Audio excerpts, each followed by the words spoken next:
আগে কত বৃষ্টি যে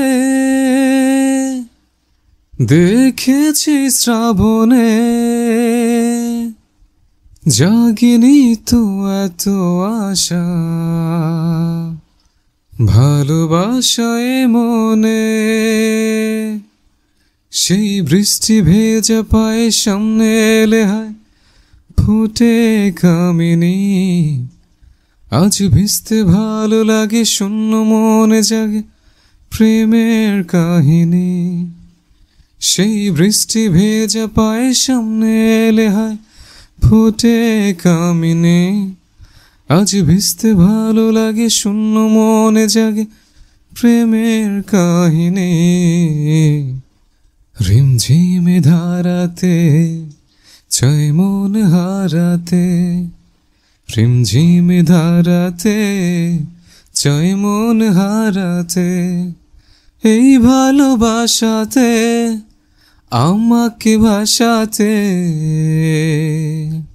এলো মেঘছে এলো ঘিরে বৃষ্টি সুরে সুরে শোনায় রাগিনী। মনে স্বপ্ন এলো মেলো একই সুর হলো প্রেমের কাহিনী। এলো মেঘছে এলো ঘিরে বৃষ্টি সুরে সুরে শোনায় রাগিনী।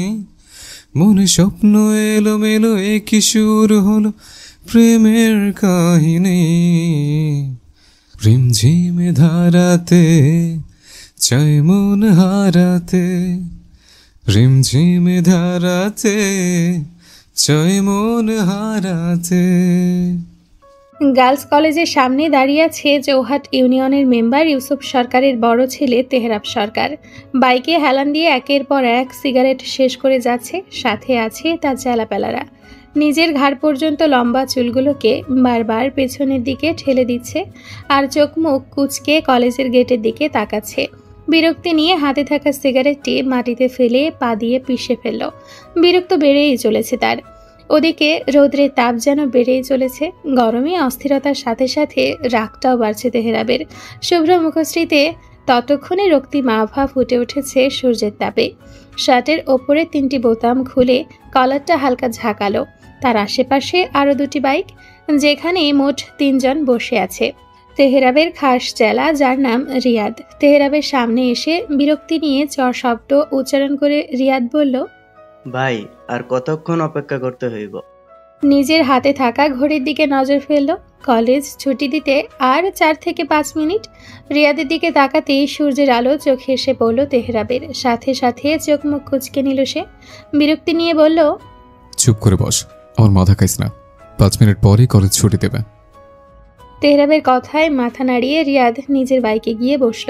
পকেট থেকে একটি সেন্টার ফ্রুট বের করে মুখে দিল তেহরাব। এর মাঝেই কলেজ ছুটি দিয়ে দিয়েছে। আস্তে আস্তে বেরিয়ে আসছে গার্লস কলেজের সকল মেয়েরা। এত এত নারীর মুখশ্রীর মাঝে তেহরাব খুঁজে বেড়াচ্ছে তার একান্ত নারীকে, তার এলোকেশিকে। অবশেষে দেখা পেল তার এলোকেশির। মাথায় ঘোমটা টেনে ভীত মুখশ্রী নিয়ে গেট দিয়ে বের হচ্ছে সে। ভীত চেহারায় বারংবার মায়াবী থাকে তার এলোকেশিকে। নিজের একান্ত এলোকেশিকে নজরে পড়তেই খুশিতে অধরখানি প্রশস্ত হলো তেহরাবের। তবে তার এলোকেশির বোধ হয় ভালো লাগলো না তাকে এখানে দেখে। ভীত সন্ত্রস্ত নয়নে আঁকড়ে ধরল তার প্রিয় বান্ধবীর বাহু। পা বাড়ালো দ্রুত বাড়ির পথে। ব্যাপারটা তেহরাবের মোটেও পছন্দ হলো না। তার এলোকেশি তাকে উপেক্ষা করছে। বরাবরের মতো এবারও তার মনে ঝড় তুলে দেওয়ার জন্য এটুকু উপেক্ষায় যথেষ্ট। সাথে মস্তিষ্কের আগুন দাও দাও করে জ্বলে উঠল কয়েক গুণ। ভাইজান, ভাবি তো চইলা গেল। তেহরাব অগ্নি দৃষ্টিতে তনয়া যাওয়ার দিকে তাকিয়ে রইল। মনে মনে বিড়বিড় করল, তনয়া, পালিয়ে যাবি কোথায়? তোকে তো সে আমার কাছে আসতে হবে। তুই যে আমার নসিবে আছিস, তোকে জাস্ট একবার পেয়ে নেই আমি। তোর কপালে দুঃখ আছে লোকেশে। মস্তিষ্কে জ্বলতে থাকা আগুন আরো বৃদ্ধি পেল যখন পেছন থেকে তেহরাবের বন্ধু ফাহিম বলে উঠল, দোস্ত সামনে দেখ, ওই দেখ ওই স্যারটা। তেহরাবের কর্ণে ফাহিমের কথা পৌঁছানোর সাথে সাথে সে গেটের দিকে তাকায়। দেখতে পায় সাহিলকে। ফর্মাল গেটআপে কলেজ গেট দিয়ে বের হচ্ছে। এগে দেখে দ্বিতীয় দফায় মেজাজ বিগড়ালো তার। অধরে বাঁকা হাসি ফুটিয়ে রিয়াদ আর ওর বন্ধুদের ইশারা করলো স্যারের কাছে যাওয়ার জন্য। সঙ্গে সঙ্গে রিয়াদ শান্ত ফাহিম এগিয়ে গেল। রিয়াদ গিয়ে স্যারকে বলল, স্যার, তেহরাব ভাই আপনাকে ডাকছে। ছেলেটি মাথা ঘুরিয়ে বাইকে হেলান দিয়ে দাঁড়িয়ে থাকা তেহরাবের দিকে তাকালো। একে সে চিনে, মেম্বারের বড় ছেলে। এর আগে পাশের কলেজের এক ছেলেকে সেই পিটানি পিটিয়েছিল, তাও সকলের সামনে। সেই ছেলেটি তো মার খেয়ে এখনও হাসপাতালে, কিন্তু এ ছেলে তাকে কেন ডাকছে? প্রশ্ন ও কৌতূহল নিজের মাঝে চেপে ওদের সাথে এগিয়ে এলো তেহরাবের কাছে। সাহেল তেহরাবের সামনে এসে দাঁড়াতে তেহরাব সোজা হয়ে দাঁড়ায়। সেন্টারফুট চিবোতে চিবোতে সাহিলের আগাগোড়া পর্যবেক্ষণ করে।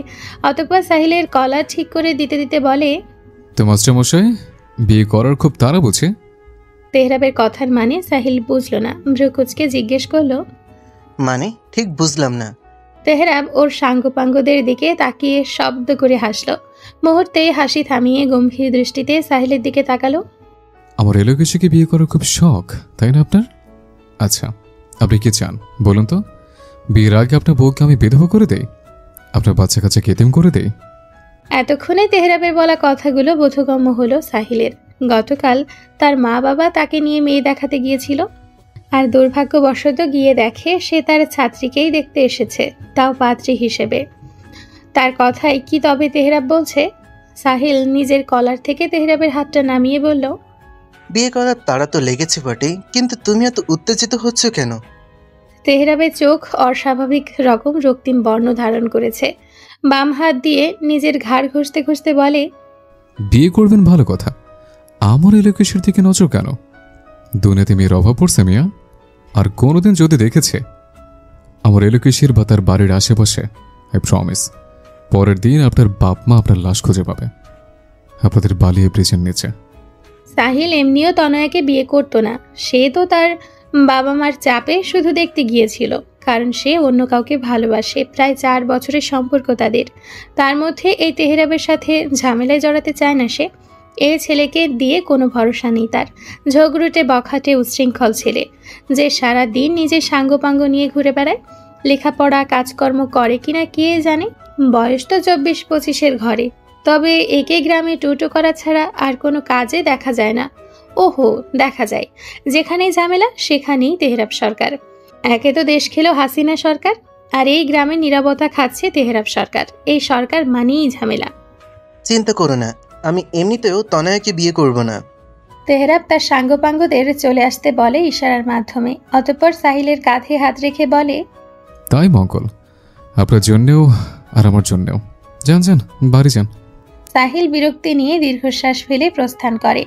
বাইকে হেলান দিয়ে আবার পকেট থেকে সিগারেট বের করে তেহরাব। সিগারেট ঠোঁটে চেপে রিয়াদকে বলে। রিয়াদ মাথা চুলকে বলে, কালকে থেকে যাবো, ভাল লাগে না পড়ালেখা। তেহরাব গম্ভীর মুখে সিগারেটে টান দিচ্ছে। পেছন থেকে শান্ত রিয়াদকে বলে, তুই পিচ্ছি মানুষ হয়ে আমাদের টিমে থেকে করছিস কি বলতো? লাভ কি তোর? রিয়াদ ভাব নিয়ে বলে, এই দুনিয়ায় স্বার্থ ছাড়া কেউ কিছু করে না শান্ত ভাই। রিয়াদের কথা শুনে শান্ত ও ফাহিম চোখ মুখ কুচকে রিয়াদের দিকে তাকালো। ফাহিম প্রশ্ন করলো, তোর আবার স্বার্থ কি? রিয়াদ বাঁকা হেসে বলে, আমার স্বার্থ হলো ভাবির ছোট বোন আর ভাইয়ার একমাত্র শালিকা। রিয়াদের কথা শুনে ফাহিম আর শান্ত টাসকি খেয়ে দাঁড়িয়ে আছে। হঠাৎ বাইক স্টার্ট দেওয়ার শব্দ কানে আসতেই সবাই তেহরাবের দিকে তাকায়। তেহরাব কাউকে কিছু না বলে গম্ভীর মুখ নিয়ে চলে যায় বাইক নিয়ে। রিয়াদ তবদা খেয়ে পেছন থেকে চেঁচিয়ে বলে, আরে ভাই, আমাকে নিয়ে যাও। তাড়াহুড়ো করে বাড়ি এসেছে তনয়া। এই মেম্বারের ছেলের ভয়ে তটস্থ সে। তনয়ের মা তানিয়া উঠান ঝাড়ু দিচ্ছে। টিনের বাড়ি, চারপাশে আম, কাঁঠাল ও নিম গাছ। টিনের গেট খুলে তনয় বাড়ি আসতেই তানিয়া ঝাড়ু দিতে দিতে বলল, গোসল করে খেয়ে নে যা। তনয়া কিছু না বলে দ্রুত নিজের ঘরে চলে আসলো। ব্যাগটা কাঁধ থেকে নামিয়ে বিছানায় বসলো। বড় বড় করে কয়েকবার শ্বাস নিল। কিছুই ভালো লাগছে না তার। এই মেম্বারের ছেলেটা পথে ঘাটে এসে তার রাস্তা আটকায়। সে কি বুঝে না গ্রামের লোক এসব দেখলে তার নিন্দা করবে? মাথা থেকে ওড়না ফেলে নীল রঙের 3 পিস নিয়ে বাইরে আসলো। তাদের গোসলখানাটা বাইরে, তার উপর চাপকল।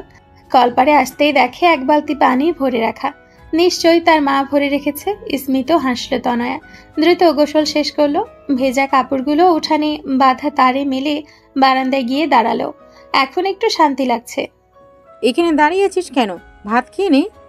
তানিয়ার হাতে 1 বোল কাঁচা আম। গতরাতে ঝড় হয়েছে বিধায় এই ছোট ছোট আমগুলো পড়ে গেছে। চিলেকোঠার রুম থেকে রান্নাঘরে নিয়ে যাচ্ছে সেগুলো।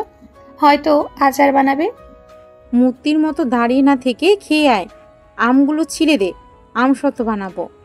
তনয়া মাথা নাড়িয়ে খাবারের রুমে চলে আসে। টেবিলে ভাত বেড়ে রাখা, সাথে রুই মাছ ভাজা আর ডাল। দ্রুত খাওয়া দাওয়া শেষ করে চলে আসলো রান্নাঘরে। তানিয়া আম ছিলছে, তনয়া বসলো পাশে। আমার কাছে দাও। তানিয়া দেয় না, উল্টো মুখ গম্ভীর করে নিজের মতো কাজ করতে লাগে। তনয়া ভ্রু কুচকালো। হঠাৎ তার মায়ের কি হলো? আম্মু কি হয়েছে? কিছু নিয়ে রেগে আছো? তানিয়ার হাত থেমে যায়। কিছুক্ষণ নিচের দিকে তাকিয়ে তনয়ার দিকে তাকায়, থমথমে গলায় বলে, মলি কালকে রাতে কোন এক ছেলের সাথে পালিয়ে গেছে। মান সম্মান শেষ একদম। মায়ের মুখে এমন কথা শুনে আহাম্মকে ন্যায় তাকিয়ে থাকে তনয়া। মলি তার ছোট খালার মেয়ে, সবে 9-এ উঠেছে, এর মাঝে এসব। অবশ্য মনে মনে কিছুটা খুশিও হলো তনয়া, কারণ তার ছোট খালা প্রতিবার তাদের বাড়িতে আসলেই একটি কথা বলে তার মায়ের কান ভাঙাতো। মাইয়া বড় হইছে আপা, বিয়া দাও।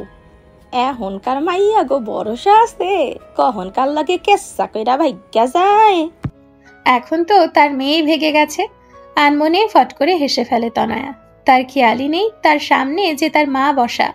তানিয়া আর চোখে তনয়ের দিকে তাকালো। তনয়া হাসি থামিয়ে মাথা নিচু করে ফেলল। আর যাই হোক, তুই যেন আমাদের মান সম্মান ডুবাস না। তানিয়ার ঠেস মারা কথায় মন খারাপ হলো তনয়ার। সে ওই রকম মেয়ে না। দু চোখ মুহূর্তেই অশ্রুতে টইটুম্বুর হয়ে উঠল। ঠিক সেই সময় শফিকের ডাক পড়ল তনয়ার। বাবার কণ্ঠস্বর শুনে আড়ালে চোখের পানি মুছে উঠে দাঁড়ালো সে। শব্দ করে বলল, আসছি। মায়ের দিকে একবার তাকিয়ে মুখ ভেঙিয়ে রান্নাঘর থেকে প্রস্থান করলো। দৌড় লাগালো বসার ঘরের দিকে। মোট 4টি রুম। একটিতে মেহমান আসলে বসতে ও থাকতে দেওয়া হয়। 2টি বেডরুম আর একটি চিলেকোঠা, যেখানে খাবার রাখা হয়। বসার ঘরে দরজার সামনে আসতেই পাজোড়া থেমে যায় তনয়ার। সোফাতে পেছন ঘুরে বসে থাকা লোকটার মুখ না দেখলেও ঠিক চিনতে পেরে গেছে সে। শুকনো ঢোক গিলল তনয়া। এই তেহরাব এখানে কি করছে? তনয়া খেয়াল করলো তার বাবা ও তেহরাব গুরুতর কিছু বিষয় নিয়ে আলোচনা করছে, কিন্তু তেহরাবের সাথে তার বাবার কিসের দরকার? নানা রকম প্রশ্ন মাথায় ঘুরপাক খাচ্ছে তনয়ার। এর মাঝে শফিক বলে উঠল, ওখানে দাঁড়িয়ে আছিস কেন? নাস্তা পানি নিয়ে আয়। শফিকের দৃষ্টি অনুসরণ করে তেহরাব পেছনে তাকায়, গম্ভীর গলায় বলে। তনয়া দ্রুত মাথা নাড়িয়ে চলে আসলো। নিজের নখ কামড়াতে কামড়াতে খাবার রুমে চলে আসলো। জগে পানি নেই, এখন আবার কল চাপতে হবে। ঠোঁট উল্টে বিরক্তি নিয়ে কলপারে আসে তনয়া। এসে দেখে তেহরাব দাঁড়িয়ে আছে। তনয়ের দিকে গম্ভীর দৃষ্টিতে তাকিয়ে গম্ভীর কণ্ঠে বলল, কল চাপ, আমি হাত মুখ ধোবো। তনয়া বাধ্য মেয়ের মতো জগ পাশে রেখে কল চাপতে লাগলো। তেহরাব বেশ লম্বা হওয়ায় তাকে ঝুঁকে হাত মুখ ধুতে হচ্ছে। তার উপর শার্টের ওপরের বোতামগুলো খোলা, যার কারণে তেহরাব যতবার নিচু হচ্ছে ততবার তনয়ার নজর পড়ছে তেহরাবের লোমসীন ফর্সা বুকের দিকে। পুরুষালী শক্ত গরনের দেহে শার্টটা চিপকে আছে। তনয়া না চাইতেও তার চোখ বারবার চলে যাচ্ছে তেহরাবের দৃশ্যমান বুকে। তেহরাবের নজরে পড়ে বিষয়টা। ভ্রুকুচকে সোজা হয়ে দাঁড়ায় সে। আমার মতো সুদর্শন জামাই পেলে স্বয়ং মিস ইউনিভার্স পর্যন্ত রাত দিন তাকিয়ে থাকবে। আর তুই তো সেখানে গ্রামের পীরে কামেল ছোটিকা। তেহরাবের কথা শুনে তনয়া হতভম্বের ন্যায় তার দিকে তাকিয়ে রইল। হ্যাঁ, এটা ঠিক, তেহরাব দেখতে বেশ সুদর্শন। এই গ্রামে ছোট ছোট নিব্বি থেকে শুরু করে সবাই একে পছন্দ করে। তার উপর গুন্ডা বদমাইশের উপর মেয়েদের নাকি দুর্বলতা বেশিই থাকে। কিন্তু সেও কম কিসে? রোজ কত কত ছেলে তাকে প্রপোজ করে, নেহাতি সে পাত্তা দেয় না। আর তেহরাব কিনা তাকে অপমান করলো, তাও আবার পীরে কামিল ঝটিকা বলে। হাত দিয়ে মুখে লেগে থাকা পানিগুলো ঝেড়ে ফেলে তনয়ের দিকে তাকালো তেহরাব। তনয়ের ওনার কোনা দিয়ে মুখ মুছে বলে, এখন থেকে স্বামী সেবা করার অভ্যাস কর। বিয়ের পর সারাদিন তোকে দিয়ে কাজ করাবো। পাটে বোনা থেকে শুরু করে রান্না বান্না, ঘর মোছা, কোনোটাই বাদ রাখবো না। তেহরাবের এমন কাণ্ডে তনয়া হকচকিয়ে যায়। তাকাতে লাগে এদিক ওদিক। ভাগ্যিস কেউ নেই, তাহলে কি যে হতো। মনে মনে বিড়বিড় করলো, আপনার বউ হতে আমার বই গেছে। দুনিয়াতে তো ছেলের অভাব পড়েছে, তাই না? তনয়া কিঞ্চিত রাগ নিয়েই মুখে কিছু বলতেই যাবে, তার আগেই তেহরাব তাকে আটকে দিয়ে বলে, একদম কথা বলবি না। আজকে তুই আমাকে দেখে ফরফর করে চলে এসছিস। মাথা মেজাজ এমনিতেই চটে আছে। এখন তুই ভুলভাল কিছু বললে এখানে এক আছাড় মারবো। তনয়া চুপ হয়ে যায়। জগটা হাতে নিয়ে পানি ভরতে থাকে। তেহরাব পেছনে দাঁড়িয়ে তনয়াকে উদ্দেশ্য করে বলে, আজকে তোকে একদম নীল পরীর মতো লাগছে লোকেশে। তেহরাবের হাসকি স্বরে বলা কথাটি শুনে তনয়া জমে যায়। কিছু তো আছে ওই নামে, যে নামে ডাকলে তার অন্যরকম শিহরণ কাজ করে। এলোকেশি, কি আছে এই নামে? গা শীতল করা শব্দ, না চাইতেও বারবার অন্যরকম অনুভূতি ডানা মেলতে চায় যখন তেহরাবের কণ্ঠে এই নামটি শোনে তনয়া। কিন্তু না, সে এটা করতে পারে না। সে তার মা বাবার বিরুদ্ধে যাবে না, এমন কোনো কাজ করবে না যার জন্য তার বাবা কষ্ট পাক বা সম্মান নষ্ট হোক। তনয়া জগ হাতে নিয়ে তেহরাবকে পাশ কাটিয়ে চলে যায়। তেহরাব সেদিকে তাকিয়ে ফিসফিস করে বলে, কেন বুঝিস না আমাকে লোকেশে? তোর জন্য এতটা পথ পাড়ি দিয়ে আসলাম, পুরো রইলাম এই টুটু বন্দরে, আর তুই কিনা আমাকে অবজ্ঞা করিস? আপনার ভাই বলে ছাড় দেব না। আমি যখন বলেছি আপনার টাকা আপনি ফিরে পাবেন, মানে পাবেন। তেহরাবের কথায় মনোবল বাড়ল শফিকের। নিজের আপন ভাই নিজের টাকা হাতিয়ে নিয়েছে। রফিক ব্যাপারী আর শফিক ব্যাপারী দুই ভাই, শফিক ছোট আর রফিক বড়। জায়গা জমি সবকিছুতেই ঠকিয়েছে শফিককে। এরপর বাবা মারা যাওয়ার পর পুরো পেনশনের টাকাটাও রফিক নিয়ে গেছে। শফিক প্রাইমারি স্কুলের একজন শিক্ষক, শান্তিপ্রিয় একজন ব্যক্তি। মাসখানিক ধরে টাকা নিয়ে দ্বন্দ্ব চলছে দুই ভাইয়ের মাঝে। আজ হঠাৎ তেহরাবের সাথে পথিমধ্যে দেখা। এই ছেলের সম্বন্ধে গ্রামের লোকেরা কখনো খারাপ বলতে পারবে না, কারণ মারপিটে হলেও সবাইকে সব কাজে সাহায্য করে আসছে তেহরাব। তার যত অশান্তি তা হলো পাশের গ্রামের কিছু ছেলেদের সাথে। ছাত্রলীগের চেলাপেলারা সব কাজে এসে বাধা দেয়, আর তেহরাব এই জিনিসটাই মানতে পারে না। শুরু হয় ঝামেলা ঝঞ্ঝাট। আমি জানি তুমি সব ভালোভাবে সামলে নেবে। তেহরাব গম্ভীর মুখে তাকিয়ে রইল। হুট করে বলে ওঠে, একটা সিগারেট দেন তো কাকা। শফিক হতবাক হয়ে তাকালো তেহরাবের দিকে। নিজের শিক্ষকের কাছে সিগারেট চাইছে এই ছেলে। অবশ্য সম্পর্কে শিক্ষক হলেও এ ছেলেকে দিয়ে কখনো স্যার বলাতে পারেননি সে। শফিক থমথমে গলায় বলে, আমি সিগারেট খাই না। তেহরাব পকেট থেকে লাইটার বের করতে করতে বলে, আমিও খাই না, পান করি, এবার দিন। তেহরাবের কথায় চোখ মুখ কুঁচকে শফিক বলে, এসব খাওয়া ভালো না। নাটক কম করুন শ্বশুরমশাই। শফিক ভ্রু কুঁচকাল। শেষের কথাটা স্পষ্ট কানে বাজছে। কি বলল তেহরাব? কি বললে? তেহরাব উঠে দাঁড়ালো। শফিকের শার্টের পকেটে থাকা সিগারেটটা হাতে নিয়ে আগুন জ্বালালো। এক টান দিয়ে বলল, আজকে সিগারেট ফেলে আসতে মনে ছিল না নাকি? এই যাত্রায় আমার বউর শাশুড়ি একমাত্র ছেলের শ্বশুরকে তার শাশুড়ির হাত থেকে বাঁচিয়ে দিলাম। থাক, ধন্যবাদ লাগবে না। তেহরাবের ঘোরানো পেঁচানো কথা মাথায় ঢুকলো না শফিকের। সাধে কি তাকে সাদা সিধা মানুষ বলে? হাতের আঙ্গুলে বাইকের চাবি ঘোরাতে ঘোরাতে বাইরে চলে আসলো তেহরাব। দেখলো তনয়াও নিজের রুম থেকে ব্যাগ নিয়ে বের হচ্ছে। প্রাইভেট যাচ্ছে বোধ হয়। তেহরাবকে এগিয়ে দিতে শফিকও বের হচ্ছিল। তেহরাব সিগারেটে টান দিতে দিতে তনয়ের দিকে তাকিয়ে বলল, প্রাইভেটে যাবে? তনয়া শুকনো ঢোক গিলিয়ে মাথা নাড়ে। তেহরাব আবার হাঁটা ধরে। আয়, আমি পৌঁছে দিচ্ছি। তনয়ার আখিদয় গোল গোল হয়ে যায়। তাকায় শফিকের দিকে। সে হাত ঘড়ির দিকে তাকিয়ে বলে, ওর সাথেই যা তাইলে। আমি তাহলে বলিয়া যাই, তোর ফুপুরা আসবে। তনয়া হ্যাঁ না কিছু বলার আগেই শফিকও বেরিয়ে গেল গেট দিয়ে। তনয়া পড়ে গেল মহা ফ্যাসাদে। তেহরাবের সাথে সে যাবে, তা আবার একই বাইকে। ভাবতেই বুকটা ধুকপুক করছে তনয়ার। ওখানে দাঁড়িয়ে থাকবি নাকি আমি আসবো? তনয়া দৌড়ে গেট পেরিয়ে রাস্তায় চলে আসে। এই ছেলেকে দিয়ে ভরসা নেই। যা ঠোঁট কাটা, যেখানে সেখানে যা তা বলে দিবে। মানুষ কি ভাববে সেটা নিয়ে কি তার মাথা ব্যথা আছে নাকি? এই তো সেদিন কলেজের রাস্তায় মাঝখানে দাঁড়িয়ে সবার সামনে থাপ্পড় বসিয়ে দিয়েছিল। থাপ্পড় মারার কারণ জানতে চাইলে আরেকটা থাপ্পড় মেরে বসে। সেদিন এতগুলো মানুষের সামনে এরকম বিব্রতকর পরিস্থিতিতে ফেলে তেহরাব রাগে বোম হয়ে চলে গিয়েছিল। যাওয়ার আগে বলেছিল, আর কেউ যদি তোকে প্রপোজ করে আর তুই তার সাথে কথা বলিস, তাহলে পরের বার আর থাপ্পড় না, সোজা খুন করে ফেলব। সেদিন কাঁদতে কাঁদতে বাড়ি এসেছিল তনয়া, সারাদিন না খাওয়া। এতটা অধিকার তো তার প্রেমিক থাকলেও দেখাতো না। তার পরের দিন কলেজে গেলে দেখে হাতে আচারের বয়াম নিয়ে দাঁড়িয়ে আছে তেহরাব।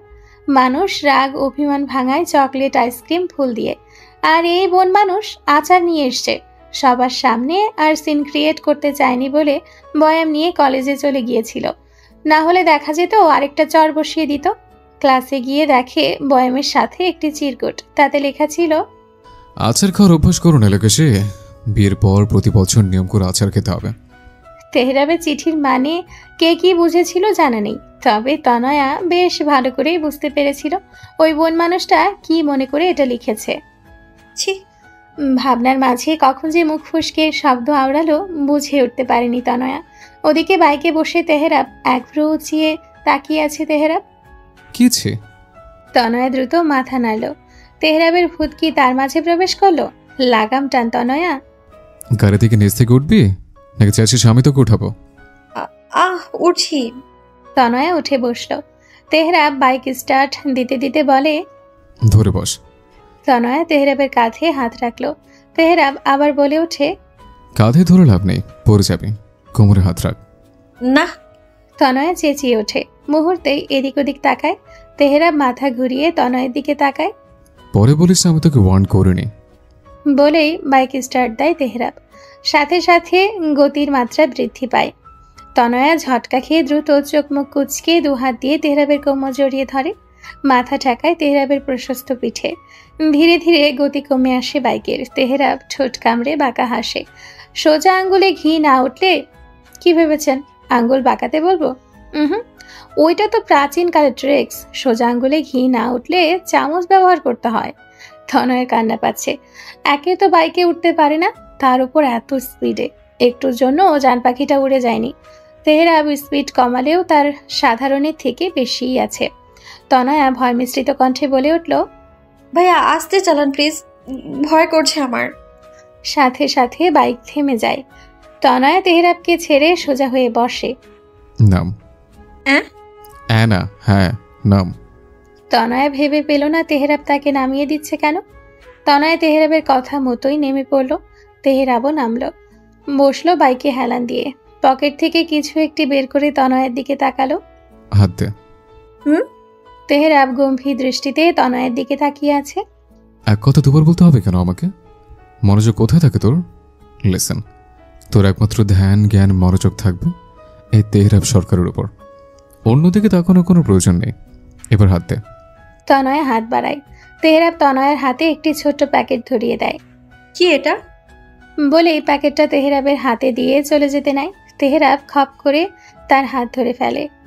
ট্রাস্ট মি তনয়া, এইটা যদি আজ তুই না নিস তাহলে আমি তোকে সময় দিচ্ছি। তোর স্বপ্ন পূরণ করার জন্য এখন আমি তোর বাড়িতে বিয়ের কথা বলছি না, তাই বলেই না তোর সবকিছু এই তেহরাব সরকার মেনে নেবে। ভুলে যাস না, আমি লোকজনের কথা বলার ধার ধারি না। সোজা তুলে নিয়ে গিয়ে বিয়ে করে ফেলবো। তনয়া ততক্ষণে ফুপিয়ে কেঁদে উঠেছে। তেহরাব তনয়ার হাত ছেড়ে দিল। তবেই তার মুখ ভঙ্গিমা আগের নাই।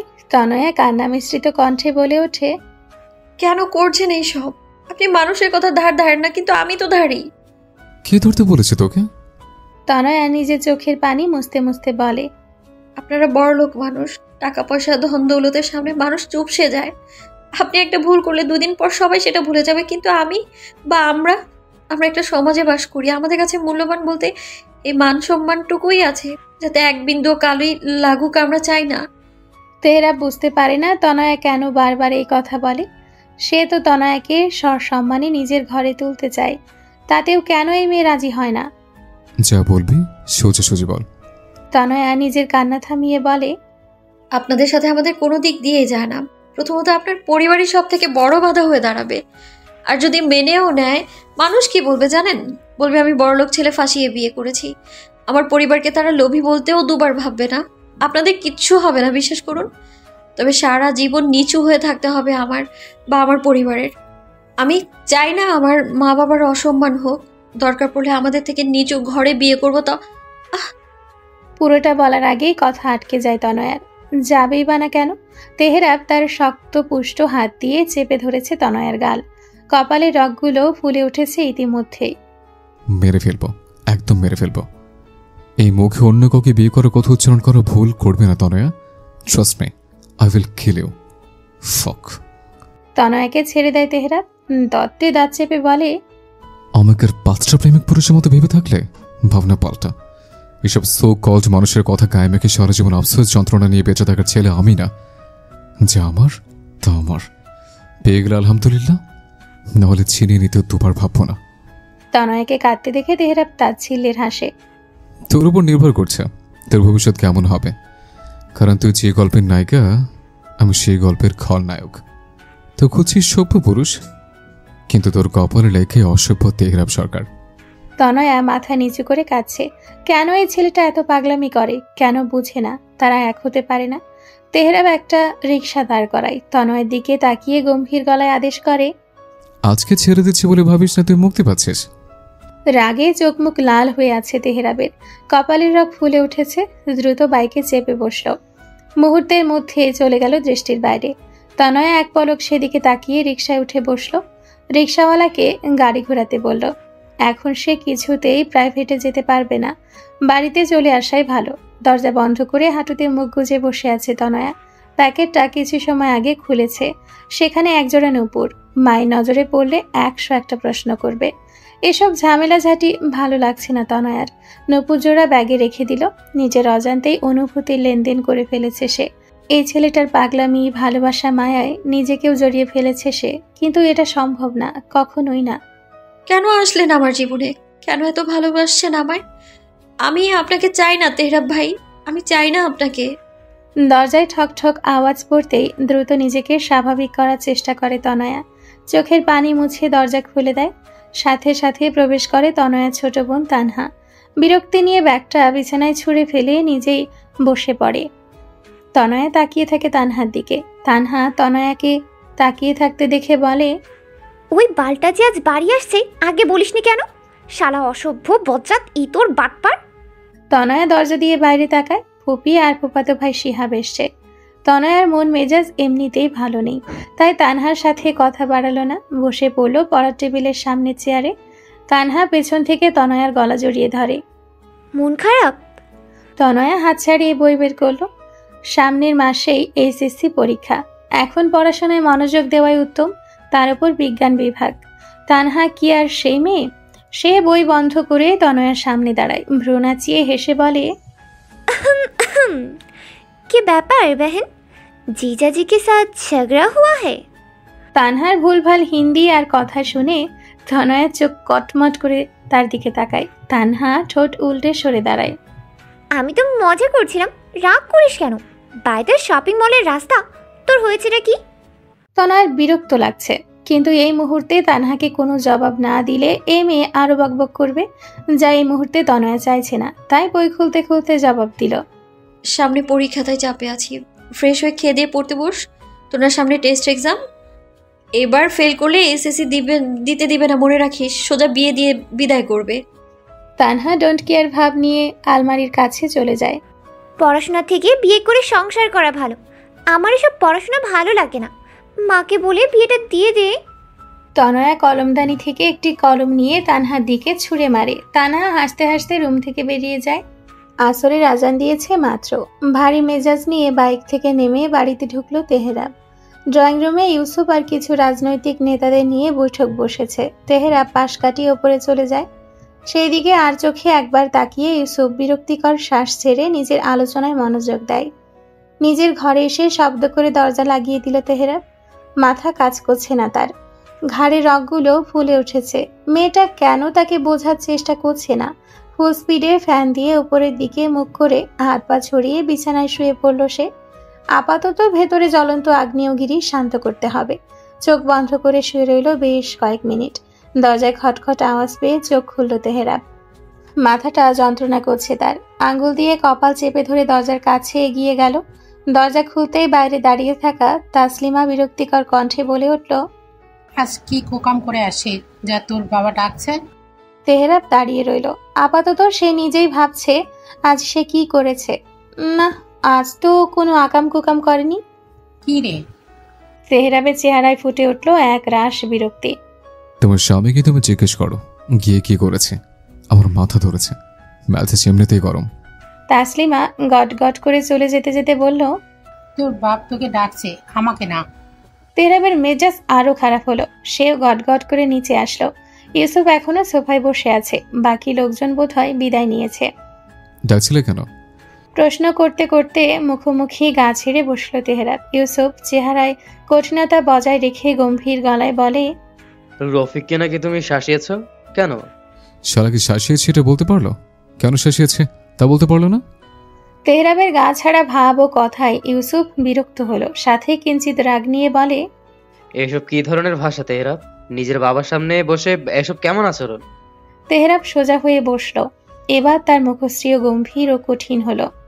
আনোয়ার দাদার পেনশনের টাকার ভাগে নিশ্চয়ই তার দুটো ছেলের সমান অধিকার আছে। ইউসুফ মাথা নেড়ে সম্মতি জানালো। হ্যাঁ।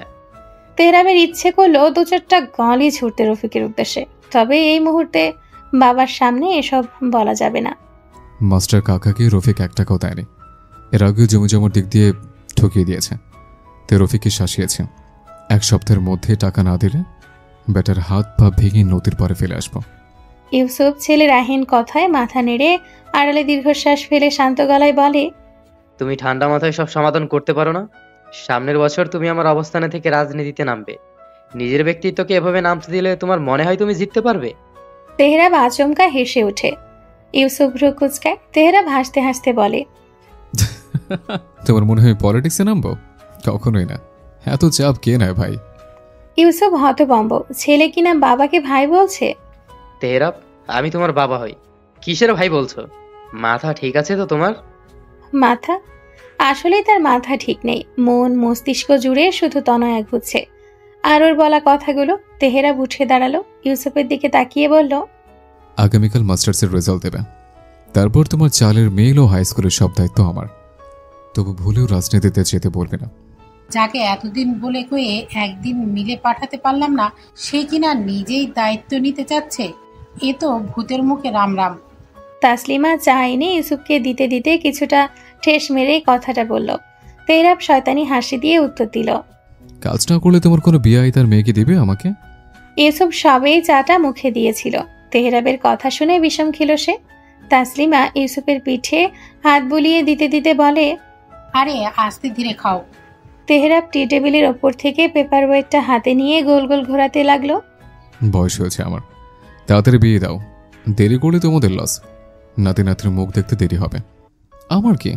তেহরাব শেষ বাজাতে বাজাতে উপরে চলে গেল।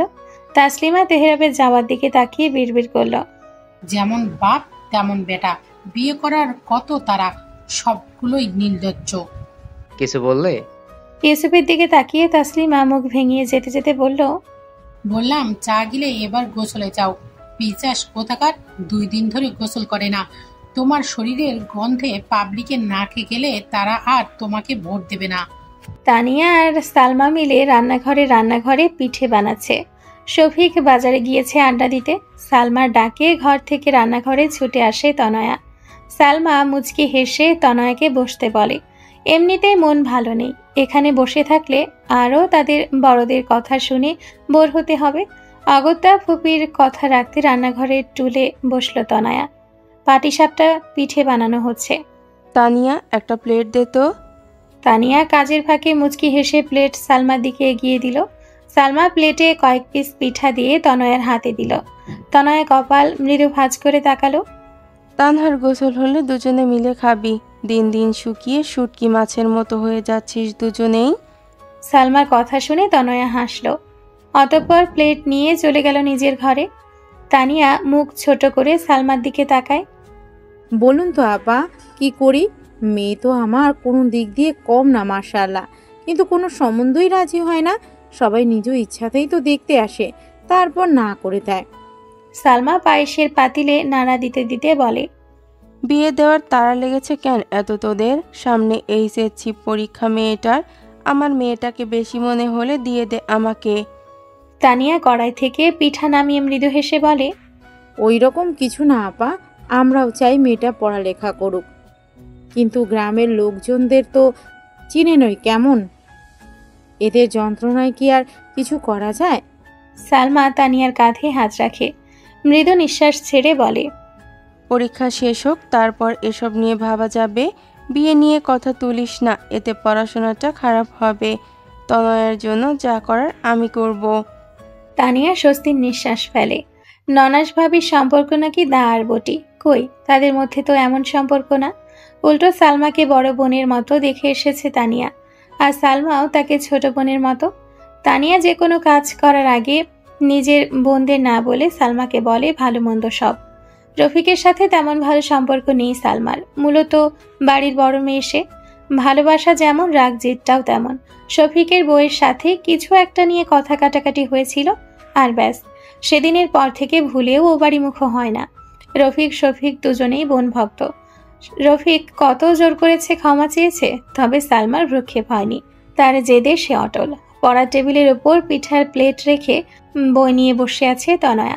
তানহা গোসল শেষে মাথায় গামছা পেঁচিয়ে ঘরে আসলো। তনয়া বইয়ের দিকে তাকিয়ে তানহাকে উদ্দেশ্য করে বলে, প্লেটে নে, পিঠা খা। তানহা হাসি হাসি মুখ করে টেবিলের কাছে আসে, একটা পিঠা হাতে নিয়ে মুখে দিয়ে বলে, এই শিহাপ্রি আমার দেখলেই রাগ হয়, আর আম্মু এমন খুশি হয় যেন মেয়ের জামাই। তনয়া বই থেকে মাথা উঠিয়ে তানহার দিকে তাকালো, ঠান্ডা গলায় জিজ্ঞেস করলো, শিহাব ভাই তোকে কি করেছে যে তাকে দেখলে তোর রাগ হয়? তানহা আপনা আপনি মুখ ভেঙিয়ে বিরক্তিকর কণ্ঠে বলে, এত ভদ্র শান্ত শিষ্ট ছেলে আমার পছন্দ না, পুরাই খ্যাত লাগে। তনয়া কপাল কুঁচকে তানহার মাথায় চাটি মারে, কথা বাদ দিয়ে পড়তে বসবি নিবি? তোর তো পছন্দ হবে গুন্ডা মাস্তান ছাপড়ি টাইপ ছেলেদের। তানহা শয়তানি মার্কা হাসি দিয়ে ভাব নিয়ে বলে, ভুল বললি বেহনা, ঝাপড়ু ডাপড়ু কিছু না। I want handsome red flag man like Tehrab ভাই।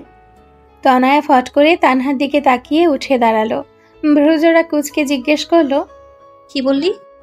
তানহা সাথে সাথে পেছন ফিরে দাঁড়িয়ে জিভে কামড় দেয়, ভুলে বেরিয়ে গেছে মুখ থেকে।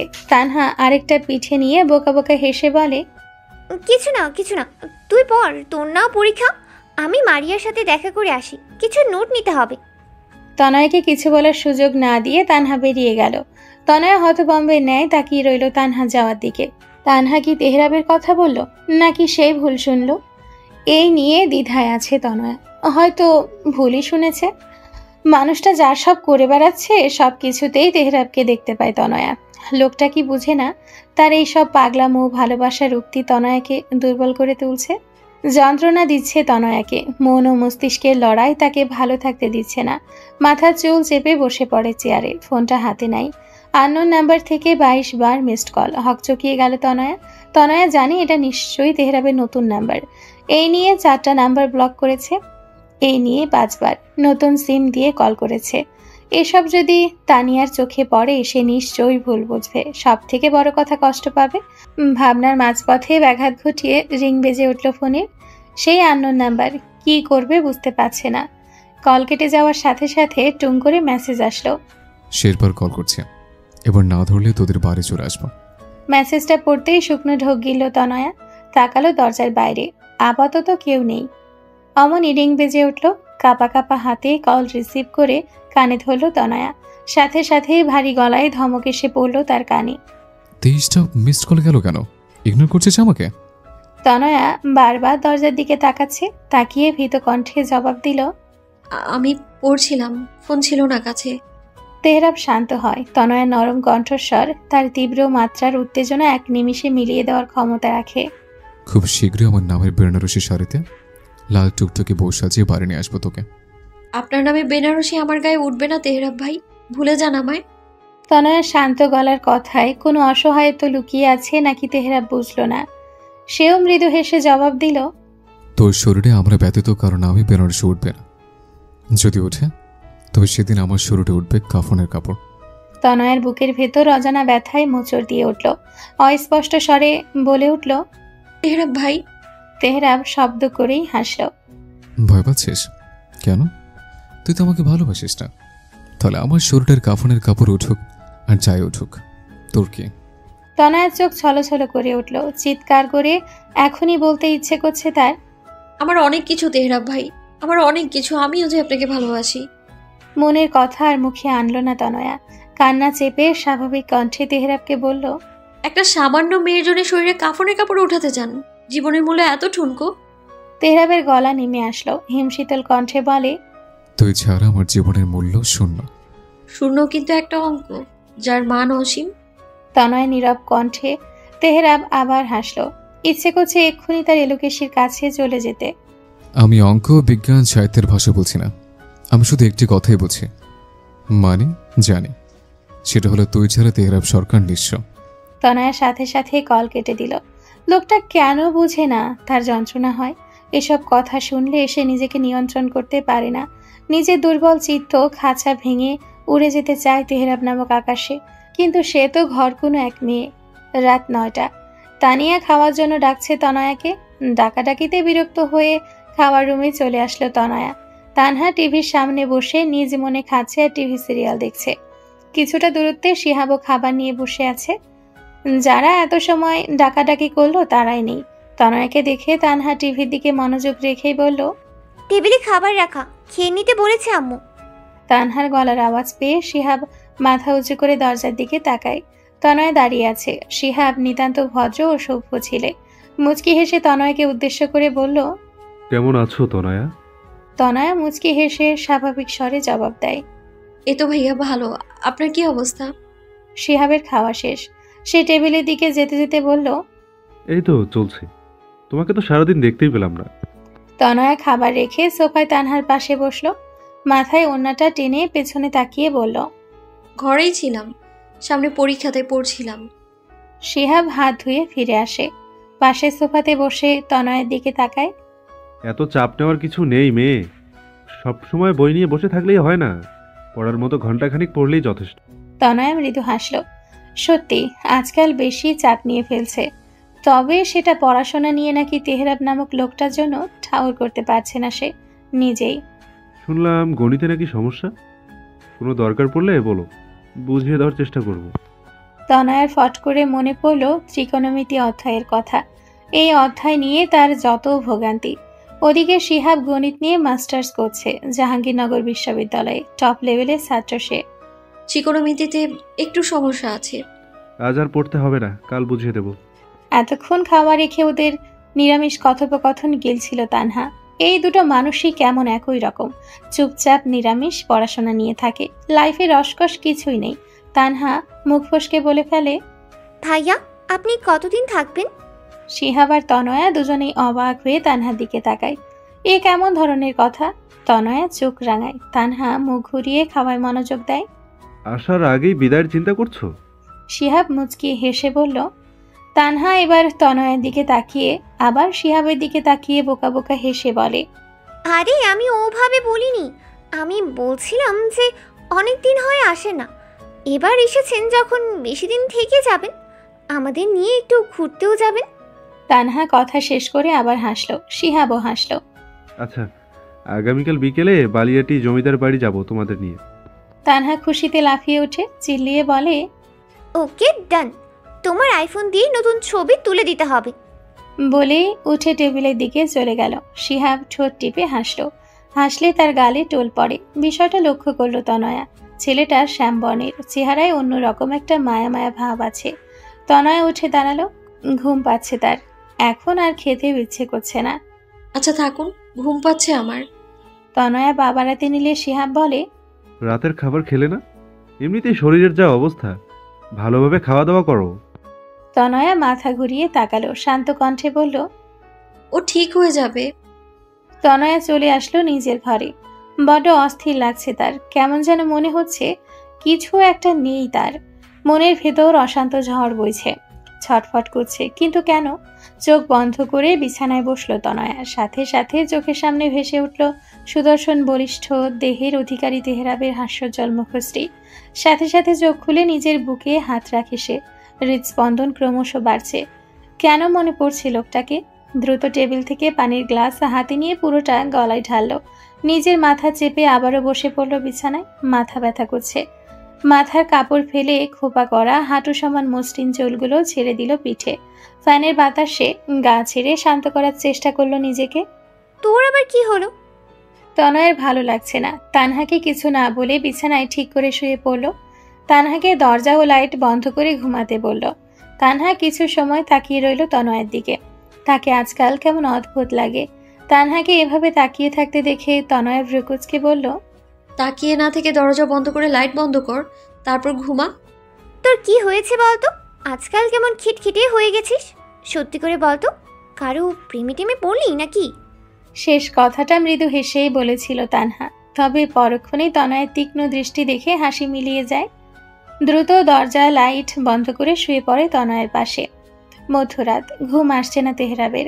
বারান্দায় বসে একে একে 7টা সিগারেট শেষ করেছে সে। মনটা অশান্ত। বারবার মন চাইছে তার এলোকেশিকে দেখতে, কিন্তু এই মধ্যরাতে সেই মেয়েকে কোথায় পাবে? এমন অবাধ্য চাওয়া কেন মনের কোণে হানা দিচ্ছে? এখন যে যন্ত্রণা দিচ্ছে। সিগারেটে শেষ টান দিয়ে ফেলে দিল। আকাশের দিকে তাকিয়ে বিড়বিড় করে আওড়ালো, কবে আমার হবে তুই জান? আমার বউ হয়ে কবে আসবে? এই যে রাত বেড়েতে আমার অবাধ্য অনুভূতি, আরাধ্য মন থেকে তোকে এক নজর দেখতে চায়।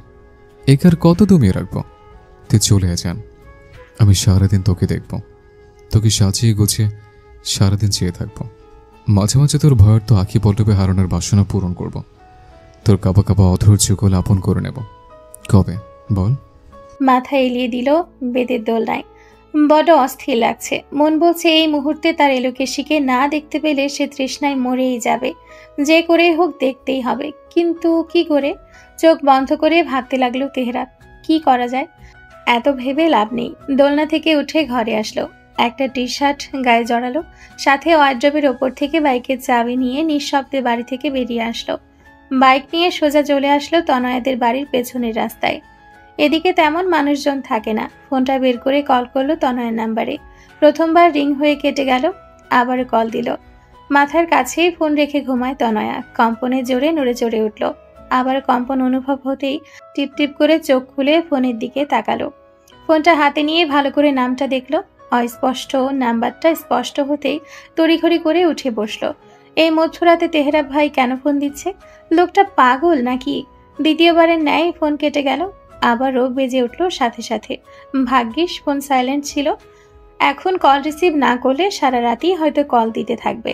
এই ভেবে বিরক্তি নিয়ে কল রিসিভ করলো। পাশে তানহা আছে বিধায় তনয়া কোনো কথা বলল না, শুধু রিসিভ করে কানে ধরল। ঘুমাচ্ছিলি? তেহরাবের ঠান্ডা শীতল কণ্ঠস্বরে তনয়ার মন যে অশান্ত হয়ে উঠল। এই লোকটার এত ঠান্ডা মেজাজ মানায় না। কিছু মানুষ উগ্র, জেদি, রাগী হলেই ভালো লাগে, যা তেহরাবকে না দেখলে সে বুঝতেই পারত না। শুনছিস?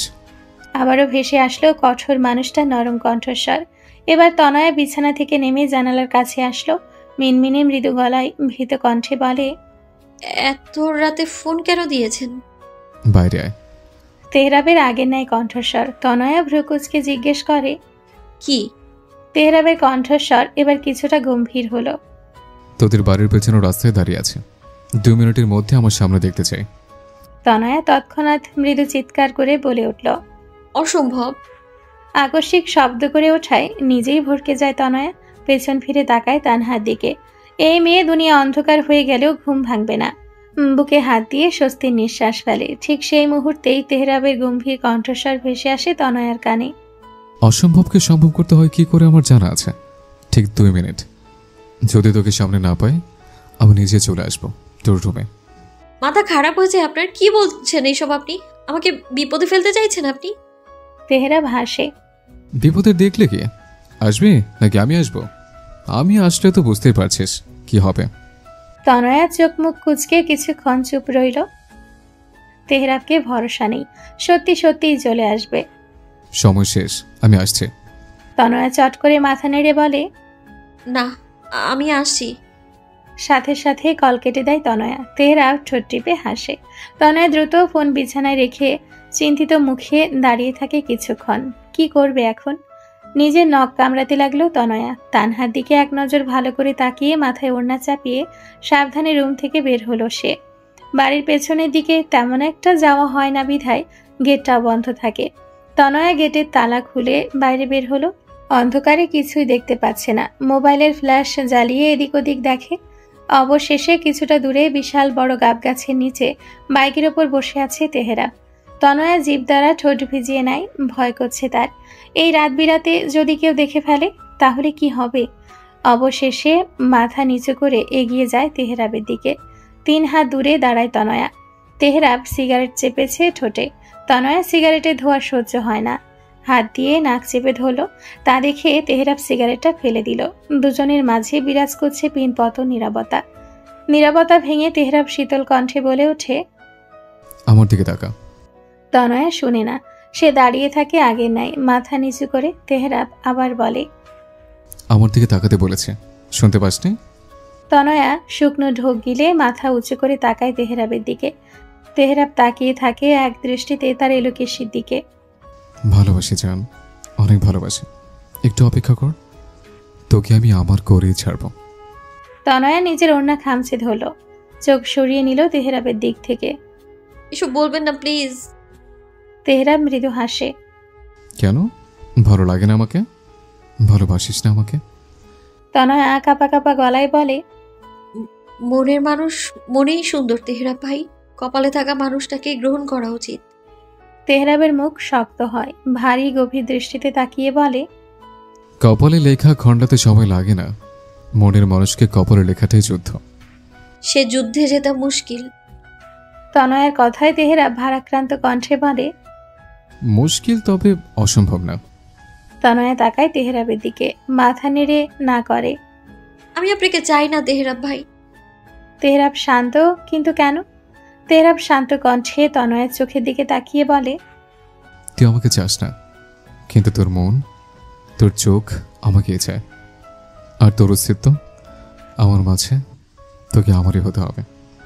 সেখানে বাধা হয়ে যেই বা আসবে আমি মানব না। তনয়ের গলা ধরে আসছে। কেন পাগলামো করছেন বলুন তো? আমি আপনাকে চাই না, কখনোই চাই না। তেহরাব বাইকে উঠে বসে। কেন পাগলামি করি জানিস? কারণ তোকে ছাড়া আমি বাঁচতে পারবো না। এই যে রাত বেরোতে তোকে এক পলক দেখার তৃষ্ণা আমাকে অশান্ত বানিয়ে ছাড়ে। এই যন্ত্রণা কি তুই বুঝিস? বুঝি তেহরাব ভাই, সেই যন্ত্রণা যে আমিও পড়ছি, কিন্তু আমার কিছুই করার নেই। তনয়ের মনের কথা তেহরাব শুনল না, জানল না। তেহরাব বাইক স্টার্ট দিতে দিতে তনয়ের দিকে তাকিয়ে মুচকি হেসে বলে, তোর জন্য গোটা দুনিয়া ধ্বংস করে ফেলতে পারে, কিন্তু আমাকে ধ্বংস করার জন্য তুই একাই যথেষ্ট। আমি বাঁচতে চাই তনয়া, তোর সাথে বাঁচতে চাই। তেহরাব বাইক স্টার্ট দেয়, চলে যায় দৃষ্টি সীমানার বাইরে। তনয়ের কানে এই কথায় প্রতিফলিত হতে লাগলো, আমি বাঁচতে চাই তনয়া, তোর সাথে বাঁচতে চাই। তনয়ার চোখ বেয়ে গড়িয়ে পড়ল নোনা জল। কেন এই অনুভূতি সৃষ্টি হলো? সে কি পারবে তেহরাবের সাথে বাঁচতে? কেন এই লোকটা এত পাগলামি করে? তার পাগলামিগুলো যে তার রাতের ঘুম কেড়ে নিচ্ছে।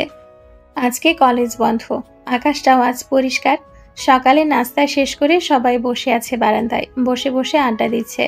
তনয়া কামরাঙা চাকচাক করে কাটছে। তানহা বায়না ধরেছে কামরাঙা মাখা খাবে। ছোট বোনের আবদার মেটাতে বটি নিয়ে বসেছে সে। পাশে বসে আছে তানিয়া সালমা। দুজনে নিজেদের মধ্যে কথা বলছে। অপরদিকে তানহা বারবার গেটের দিকে তাকাচ্ছে, অপেক্ষায় আছে বাবা শিহাবের। দুজনে গিয়েছে বাজারে, আর তানহা অস্থির হচ্ছে বসে বসে। এত অস্থির না হয়ে রান্নাঘর থেকে লবণ নিয়ে আয় যা। তনয়ার কথায় তানহা গাল ফুলিয়ে বলে, শিহাব্বা আসে না কেন? বালটায় কি আমাদের নিয়ে ঘুরতে যাবে না? তনয়া বিরক্ত হয়, কিঞ্চিত রাগও হয়।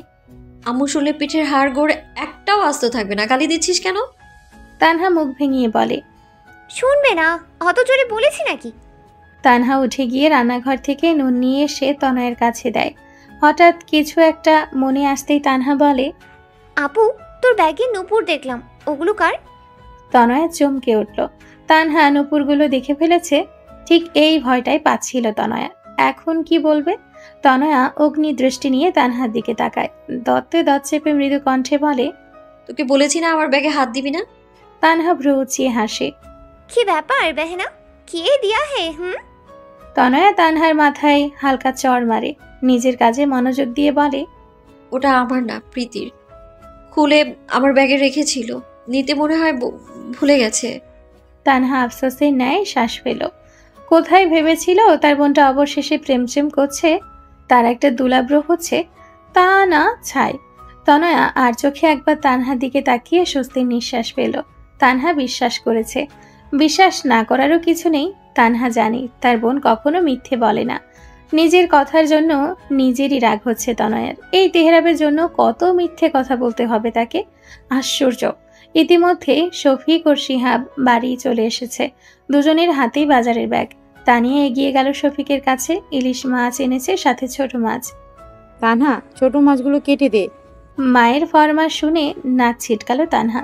চোখ মুখ কুচকে বলে, আমি পারবো না, আমি এখন পড়তে বসবো। তানিয়াকে কিছু বলার সুযোগ না দিয়ে তানহা ঢ্যাং ঢ্যাং করতে করতে ঘরে চলে গেল।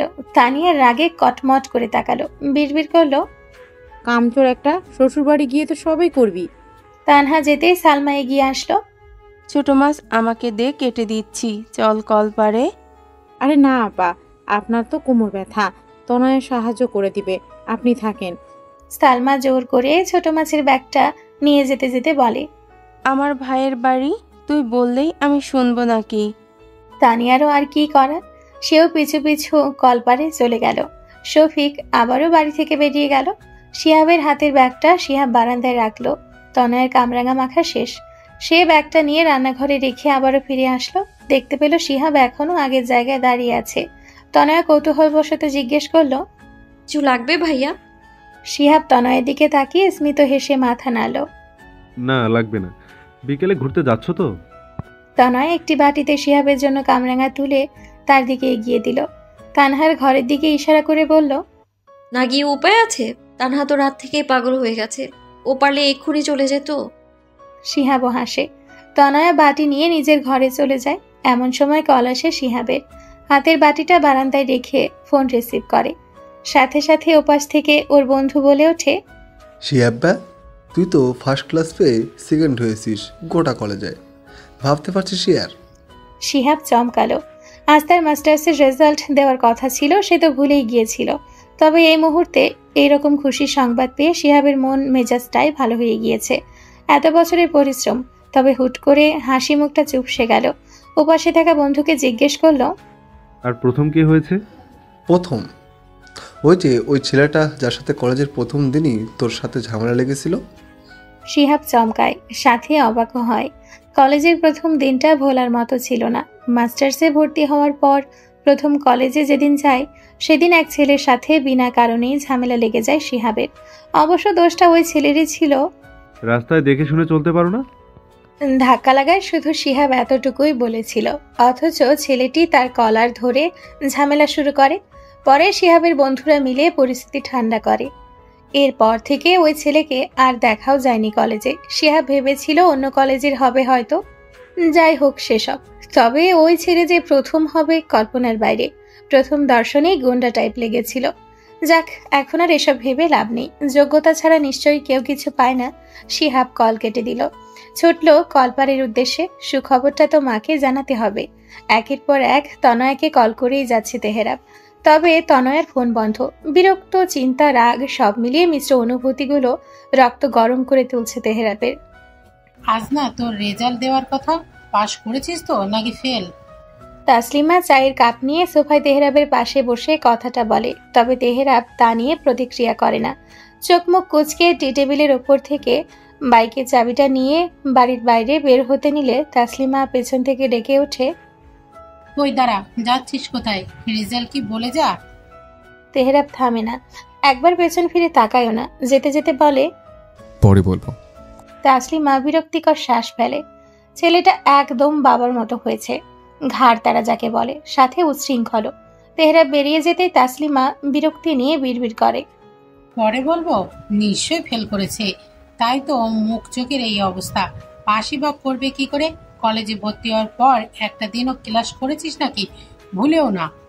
তেহরাব বাইক নিয়ে চৌহাট বাজারে এসে থামে। চকপাড়া এখন যাবে কিনা যাবে না সেটাই ভাবছে, কিন্তু নিজের মনটাকেও তো স্বাভাবিক করতে পারছে না। তেহরাব চেয়েছিল আজ রেজাল্ট জানার পর সে প্রথমেই তনয়কে জানাবে, অথচ তনয়কে ফোনেও পাচ্ছে না। সব মিলিয়ে মেজাজ খারাপ হয়ে যাচ্ছে তার। বাইক থেকে নেমে চায়ের দোকানে বসলো। কাকা, চা দাও। এই বাজারে মতিন মিয়া চা অনেক নাম করা, দিনে রাতে ভালো বেচা কেনা হয় তার। আর এই দোকানটাও তেহরাব দিয়ে দিয়েছিল, তাই প্রতিবার তেহরাব এখানে আসলে মতিন মিয়া তার জন্য স্পেশাল ভাবে চা বানিয়ে দেয়। দোকানে অনেক মানুষ বসে আছে, তেহরাবও বসলো।